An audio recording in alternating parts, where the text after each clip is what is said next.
Hello and welcome back to my channel.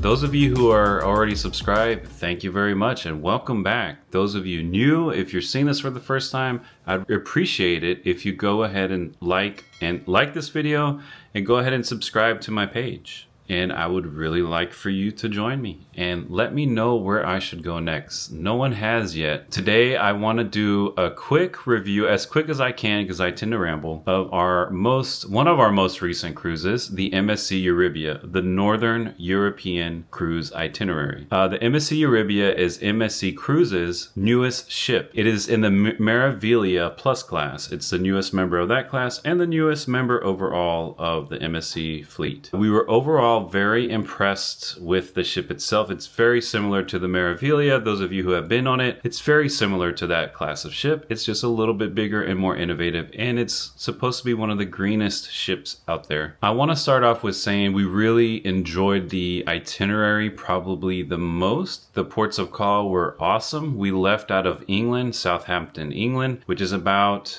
a 40-minute train ride southish of London. It's the same port where the Titanic set sail from, and it's an old town. It's very historic, and there's a lot to do there. Sadly, we did not really explore Southampton, but next time we probably will stay in Southampton a night before instead of London itself, because London's big and busy. It's beautiful in its own right. It would have been nice to just be in Southampton instead of having to take the train and be nervous about that. Other than England, of course, the place we started and ended our cruise, was a 7-night cruise. It was a Northern European itinerary, so we went all the way up in the North Sea, past the English Channel in the North Sea, not that far up really, but Hamburg, Germany was our first port. That was after a day at sea. And Hamburg, Germany was awesome. It was our first time in Germany, and Hamburg was a great city to start with, and we had a very excellent tour. I will say in all these ports, I recommend doing an excursion or booking transfers through the cruise line for a self-guided kind of walk time. And usually they have shuttles going all day that will bring you back to the ship. I do recommend taking excursions or transfers because they can be quite long walks. Hamburg, the port itself it's pretty far away from anything of note. So we were lucky, we did research and we bought excursions, or like transfer excursions, one of them. But Hamburg itself is awesome, and I do recommend getting a tour your first time, or at least a shuttle to the main town, because there's a lot of walking even once you get the shuttle, but at least you don't have to walk. It's a couple of miles from the port to the area where there's any kind of infrastructure for tourists. After Hamburg, we went to Rotterdam, the Netherlands, which was awesome. I really love that city, and it was very easy to get around. That port is probably the easiest to walk to the city center, so to speak. It's still probably a good 30 or 40 minute walk, but it's not as bad as the other ones. I do recommend still doing a shuttle. It's not much, and then you have all day. They have them like every 30 minutes, and you can get back on the ship that way. There's a meeting point, like a centralized in the center kind of area. After Rotterdam, which I really loved, that was probably my favorite city that we saw. Like, it's just very cool because it's all new because of the World War II. It was pretty much obliterated, and they just rebuilt everything very modern. So there is a little bit of an old area, which we got to see in our tour, and then a very nice new modern, good subway, good ways to get around, very walkable city, a lot of bicycles, beautiful place. I recommend it. After Rotterdam, we went to Bruges, Belgium, and that was also actually a very contrasting place considering the past ports that we went to. I'm doing it in order. The other ports had older places too, but pretty much the old town in Bruges was just straight into medieval times, in the streets. Like, you could just picture yourself being like 500 years ago there. I think it was very much a bucket list place to see. We ate at a few places there, like cafes and little street kind of eats, and there's markets. It's very European. Like, when you think of Europe and walking the streets, that it definitely hits the marks. And I recommend Bruges, even if you don't go on a cruise, just to visit Belgium itself. After that, we had our last port, which was Le Havre, or Le Havre. I don't know how to pronounce it. Le Havre, I don't know, in French. It's the port, the main northern port in France. The main southern port in France is Marseille. I learned that from the cruises that we went on. We were originally going to Paris on a 3-hour bus ride and then a 3-hour bus ride back, which, I don't know if I'm going to ever do those again, by the way. But the Paris excursions were canceled on our sailing because of protesting going on in Paris scheduled for that day. So we still had other options, or we could have just got onboard credit or a refund, so to speak, of our excursion, because we did pay a lot for because it's a longer it was like a 10-hour thing. We ended up doing a little bit cheaper of excursion, but just as long, very long excursion, which if you've watched any of the last 2 episodes of the series or the videos before this one, you'll see glimpses of it. I have an overall every port and then an individual ports before that, but it's in Mont Saint-Michel is where we went. Mont Saint-Michel is where we went instead, in lieu of Paris City, which we were sad, but it was also a very beautiful place, and I've never seen anything like that. Just approaching it and leaving it was very mesmerizing and magical, very Lord of the Rings looking or Harry Potter looking, just to give it reference in modern, even though those are set back in time too, I guess, a little bit. The France port in the north is just in Le Havre, and it's very far away from Paris. Like I said, you could take a train. I think some people still took the train on their own to Paris and took the train back. We weren't willing to risk that in case there was train strikes. There was a lot of European strikes going on too with different industries, like mainly public transportation, which was pretty interesting. A lot of places we went, there were some train lines striking, some subway lines striking, mainly in England actually, and Italy. But that could have happened there, so we were worried about taking, doing our own thing and going to Paris. So we booked this coach, and it was 3 hours to Mont Saint-Michel and then 3 hours back.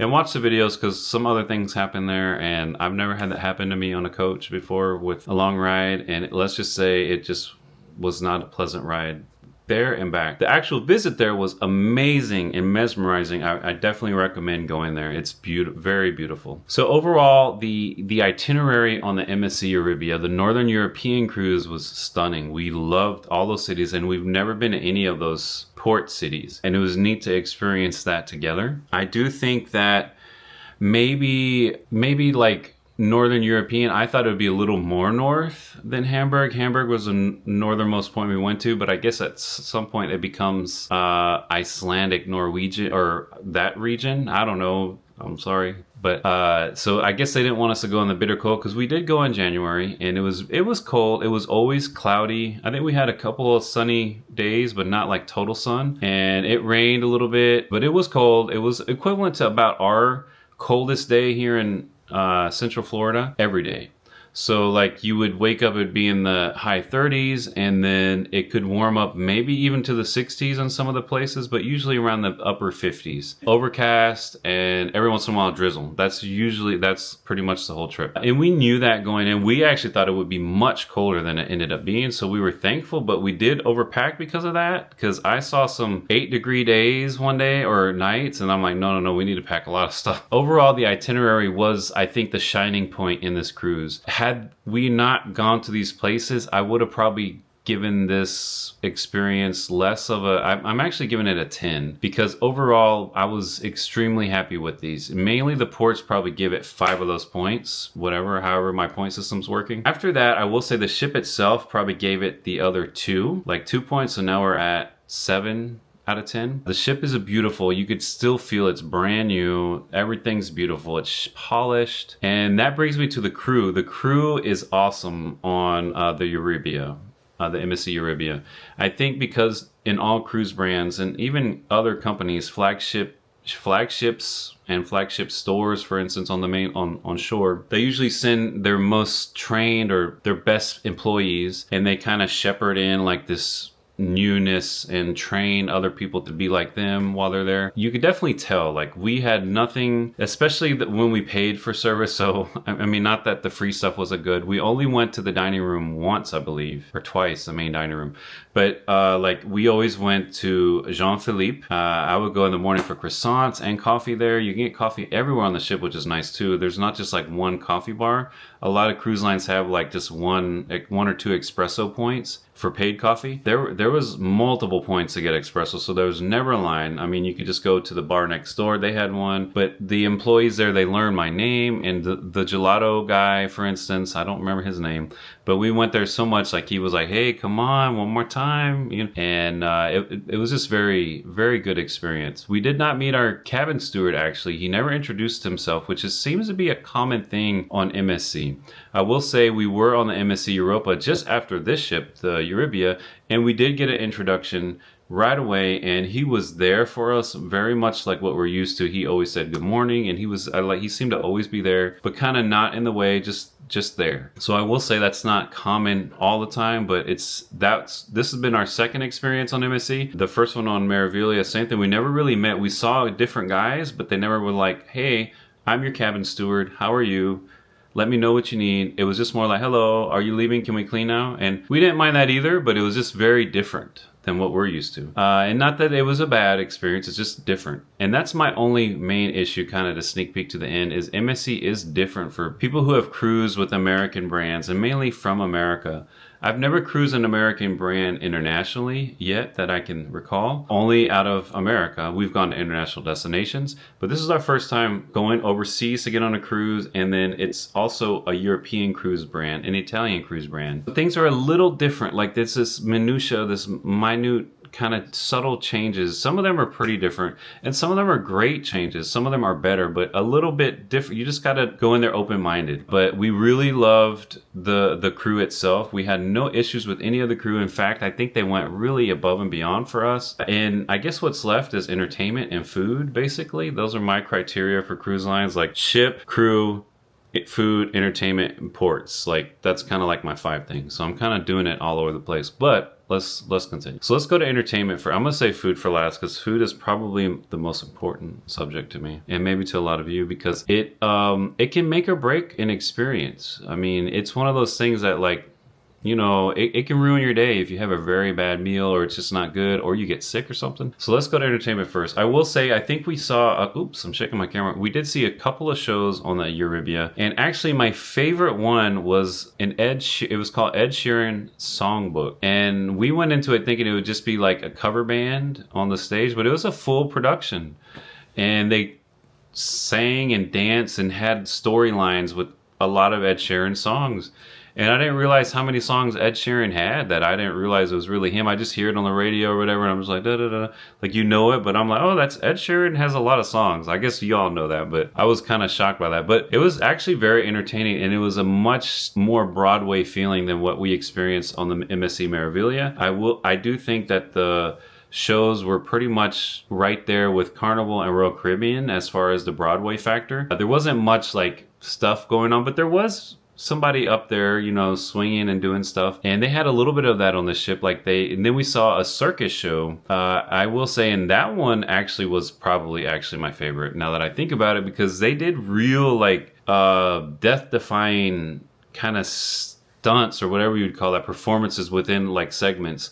And of course there's the general run-of-the-mill singing and, like, Broadway feel, but then it was very, like, there was, like, knife throwing and teeth, you know, hanging by your teeth, that kind of very old, like, circus, like, I think it was called Circus 1920. And it definitely, I got that vibe, and we were very entertained by that. I was shocked by how good that was. And so I do think on the ship, and we did do, I think, one trivia and just different things around the ship, the venues, I felt like they were a 10 out of a 10. And with the weather being so bad on the ship, like, a lot of people weren't in the pools. The slides weren't really, I think they ran 1 or 2 days, and only a few brave children and younger people went. I would never do that in the cold. The water was heated, I did see. The jacuzzis were hot, of course, but the actual pool water itself was heated to 77 degrees Fahrenheit, which that doesn't sound warm, but when you're considering at night it's like 30 degrees, 32 or whatever degrees, that's pretty warm. You would see steam in the mornings coming off of the pool. So at least they did that. I thought that was pretty nice, and I didn't think they did that. And because I did see a few brave souls in the pool in the, like, early morning. And I know getting out of that pool would have been a stunt for me in that cold air. But overall, the entertainment was a 10 out of 10. I do think it was good. Let's go to the food. Let's try to keep this as quick as possible. I'm already almost at 20 minutes. Ugh. But the food, we went in because we weren't that impressed with the food on the MSC Meraviglia. And I will say MSC they make up for the quality in food or the lack of quality in food with the price point of the cruise itself. So we sailed for, I think, $1,200 for a balcony room in Europe, both of us. Now, we did transfer our credits from a canceled MSC Dubai cruise that we went ahead and we chose to cancel it. And they let us move it over because we booked a Fantastica class, which if you do want to transfer, you need to make sure you book a Fantastica class or the Bella class, which is the cheapest opening price point. You do not get a transfer, and I think you can, but you incur a fee or a bigger fee. There's Bella is the basic, Fantastica is the mid-range, and Aurea is the top of the line. And when you're booking a MSC cruise or mock booking, you'll kind of see that. It's kind of like you figure that out. Like it tells you all the perks you get for each step. And so luckily we had that, and we were able to just transfer our credit. I think I actually did pay, so I lied, it was $1,500 because I had to pay $300 the difference. So still $1,500 for both of us in a balcony room in Northern Europe. It was the dead of winter, but I mean, that's a really good deal. And we have no loyalty status really with MSC. Now I became platinum actually, or gold. I don't remember. I think gold, but still it's not much of a savings. And we have no casino status with MSC.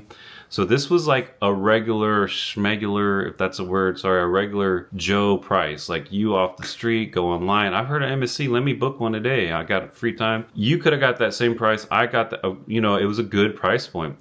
So the food quality and maybe some of the entertainment hits like on our past experience, our price point made up for that for our total price, not the total price we spent on the ship. That's another fee. I will say that MSC's pricing is very similar, not to compare them to like Spirit Airlines or that type of thing, but like where they get you on for a great deal. Your basic food, which is actually a lot of food, your buffet in your main dining room, your stateroom, and like water, like not tap water, but not bottled water, and then like juice concentrates are included, and your entertainment, most entertainment, your pools, all that stuff is included, and they get you on. But like all the other little things add up. So your drinks, your alcoholic drinks, or your drink packages, your internet packages, the specialty dining, which MSC specialty dining on we did experience, I think, 2 venues. We went to 3. We went to Ola Tacos for the second time. The first time was on Meraviglia, and we were not impressed. This time it seemed to be a much different experience. It was very good food. And then we went to the sushi, and then we also went to the steakhouse, which instead of being Chop's Grill, it's called Le Grill, and it's on the main promenade deck. And I will say I was not totally 100% impressed with that because we bought it in a package deal, and that once you buy it in a package deal versus just going there outright, a lot of stuff is no longer included in the package deal. But there is one perk. So when you buy these, like you can buy 2 restaurants for a price, 3 or 4 restaurants for a price. You can get anything off of the package menu. There's like a sub menu when you buy a package for just 50% of the price. So it is cheaper to buy the package, and then you want to get the mega steak that's like $80. You'll only pay $40 for the steak, but plus your package. But you'll get a lot of other stuff too. So you kind of got to think about it like that. I don't really like that, but that's kind of how they make their profit. So that's why I'm comparing. There's a lot of, not to say nickel and diming, but a lot of the little things, if you want to, like, it kind of sneaks up on you. But other than that, I think the value just to get on a cruise for the first time, or in a weird, a different location that's expensive normally, I think MSC wins with that. Like, even with my free cruises that I get with different deals on different lines, we had nothing in Northern Europe at that time frame. Right now I have something, but I can't go right now, of course.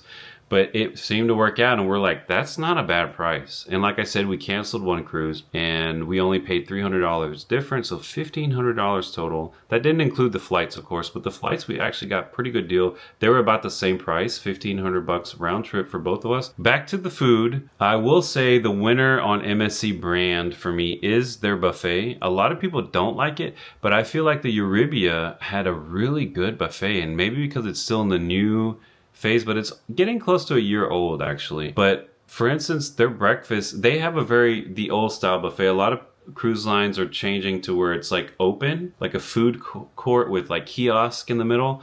This is still like down either side, on both sides. You can go down and it's just different nooks within this walkway. Basically with MSC on any ship, I've noticed you have to walk the whole buffet, because even though you think it repeats itself, there is little bits of different things within each repetition. So for instance, my smoked salmon, which they include, some MSC cruises don't include that in the buffet, but the Euribia did, and every morning I got smoked salmon. They had English bacon, mainly because it's departed from England and it's a European. So a lot of Europeans, that's what they eat in the morning, that type. It's more of a ham base, or Canadian bacon, but more of a hammy, thicker, not crispy, more like you had to cut it and eat it like like a ham. And then I kept walking all the way at the end, almost to the aft of ship, which was where we like to eat anyway. There's a little spot you can eat back there. I found American style bacon in a smaller quantity, just piled up there, like in a smaller vessel, and nobody was getting it because they already got bacon at the front. And for instance, in lunchtime in the buffet, I would walk in the same spot, and there would be these little meat pies, or like pot pie looking things. They call them meat pies there, but I got a mushroom and chicken one day. It was delicious. And they didn't have that everywhere. They just had that in that one spot all the way in the back. So I do recommend that. So like your variety, at first you're like, this is just repeating itself. I already got enough. If you really just I take a walk first around the whole thing, and then I grab a plate, and then I know where to stop. But anyway, I do think their buffet is really good. I do notice that a lot of their side dishes, so mainly like the chopped veggies and that stuff, like they very much seem like they were frozen or canned. It's not a big deal, because that's what we do here, or most of the time. It's just usually on other brands you don't really notice that it looked very processed. Some of the things too seemed processed, like they weren't actually preparing them fresh every day, more just heating them up, which I'm okay with, because you have to think they have to recoup that money. Say you don't, you're real frugal, and we don't spend anything on the ship. We're getting in that, they're not making money on us sailing, because the port fees, and they pay their employees, the fuel, the food. They didn't make anything off of that $1,500. They profit off of these little things. Maybe not even profit, but they make money off of these little things that we purchase and stuff like that. I totally get it, because they are saving you a lot of money initially to get on the ship. But that being said, it made a lot of the things look unappealing, but they actually ended up tasting fine or great. A lot of the consistencies were a little off, like the pizza. I heard some YouTubers and different people say MSC pizza is the best, and I really beg to differ. I think the taste is good, but it's all really soggy and goopy, like kind of undercooked in the middle. The crust part is good, or the back third of the pizza, but the front part, which is usually the best, because it's a little bit of a sag is normal, but it shouldn't be like wet and gooey. That being said, it still tasted fine. It's just little things like that were a little off. I still will give it a 10 though, because it was a big improvement over our first experience with MSC on Meraviglia, where we only could eat in the buffet because we did not like any of the specialty restaurants or the main dining room. It just seemed very, very much like a chef wasn't involved. I hate to be like that, but on Euribia, you still saw, when we did go to the dining room, I still could see where a chef's inspiration or idea was involved with the plating and all of that stuff. I do think that the main dining room though on MSC brand so far, what I've experienced, it's still not as good as Carnival, Royal Caribbean, or Celebrity. Celebrity is the best for me with MDR food. Actually, even their buffet food, I still think they take the cake. We are going back on Celebrity very soon, and I can't wait to kind of experience it again after having going on an MSC cruise, and just really thinking about like, is this really good quality all the time? So overall, I am giving this trip a 10 out of 10 because of the value we got. The food wasn't always 100% or stunning, but it did a job, and there was plenty of it. There's a big selection in the buffet all the time, and our paid experiences were great. I do think what I got in Le Grill was great. I got the salmon, which was included in the package price, and they gave me 2 big planks of salmon, like a lot of salmon. The side dishes though, I wasn't that impressed with them, but I think that's kind of the normal anyway in most steakhouses that I've been to. They're like great, but they're not like the winner. It should be the steak, and Brittany did get a steak, and it was good. It wasn't the best, it wasn't the worst, but it was a good experience, and our waiter was excellent, the staff was excellent, so that any little thing we could mark them on. It just was negated by the service. Hopefully this is going forward with MSC experiences, the service, because our Meraviglia experience may have just been one off. We never complained because again, we paid such a low price to get on that ship in a balcony. It's been a year now, a year and a couple of months since we've been on that ship. It was just such a good value. We can't fault it or complain like, hey, we need to make a complaint. But I'm not one of those people. Believe me, I will endure a lot before I actually go complain. But sometimes, you know, if things are bad, you need to let them know. More to let them know, because maybe they don't know. You know, that's why it's not a complaint. It's more of education. Like, hey, this is not tasting good. Something's off with that. You need to get this off the floor. Double check the temp or something. Anyway, so overall, I will say our review of my review. I don't know Brittany's, and I probably should have waited for her, but she's been really busy. We've had to hit the ground running and working when we came back after taking so much time off. But I definitely give this experience a 10 out of 10, and I do recommend the Euribia, especially to people looking to experience a different culture or also an international cruise. It was a pretty good thing, and their excursion crew, it was seamless. We would get our tickets, meet at the spot. They escorted us off the ship, and you know, we always got back on time. Everything was good. I have nothing bad about my experience there. Mainly it was everything I did, which I severely overpacked, and I severely overate because the food was good. So let me know what you think down below. Have you tried MSC brand or MSC Euribia, their newest ship? Would you try it if you haven't? Would you go to Europe on the MSC Euribia? Hopefully you watched some of my series, if not all of it. It's not the, you know, in-depth explanation of the ship, but you get the gist. And I do have a ship tour somewhere in there too of the whole ship that I go early in the morning, so it's probably not the best because I look like I just woke up most of the time, which I did. But yeah, stay tuned for more, and upcoming, your next couple of videos are going to be all about the MSC World Europa and a 7-day Mediterranean cruise, which seems to be like the opposite. We went to the opposite side of Europe and did a Southern European cruise, I guess, so to speak, but I think it's just called Mediterranean. And that is some of the most beautiful. I recommend that. It would be hard to, if you had to pick only between one, you know, one itinerary, if you could only do one, I think Mediterranean, especially if you go in the winter, because it was the opposite. It was sunny there the whole time, except for one port, Marseille. It rained all day. That was the port. It was sunny everywhere else and perfect weather once, you know, midday or 10 a.m. and onwards. Like, I'm talking like 60s, maybe low 60s up, but like with the sun, like anything's possible, you know, when it's cool. The Northern European side, I do love it. I love the cold, but the beauty in the sun, like it just kind of, if I had to pick one to go right now, I would go back to the Mediterranean. I would still go back one day, but if I could only do one right now, Mediterranean. Anyway, that kind of ruins what I just said, but stay tuned for more. And like I said, we are going to try another brand very soon, coming up soon. Ultimate Caribbean cruise, going to ports we haven't been to, hitting up St. Kitts, Barbados, and different places for the first time for both of us. So we are Xing off the Caribbean. Like, there's not much more to see there for us. Well, if you want to stay long term or something. But stay tuned, and thank you so much for bearing with me through this difficult talking head piece. And if you haven't, like I said, go ahead and subscribe and stay tuned for more on Kellman Explores. And thank you to my followers for your likes and your comments. I really do appreciate it, and I want to respond to everybody. And sometimes I don't always right away, but I will at some point. So do not feel like I don't see you. Thank you so much, and have a good evening. Bye. Thank you so much for watching, and I'll see you in the next one. If you can, go ahead and smash that like button and subscribe to see more. Bye.